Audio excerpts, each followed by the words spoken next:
Hi friends, ఇప్పుడు మన ఇంట్లో ప్రతి ఒక్కరి ఇంట్లో మోకాళ్ళ నొప్పుల సమస్య అనేది ఉంది.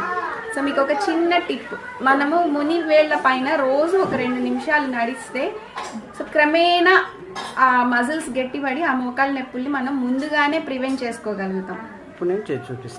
ఇప్పుడు నేను మీకు చేసి చూపిస్తాను.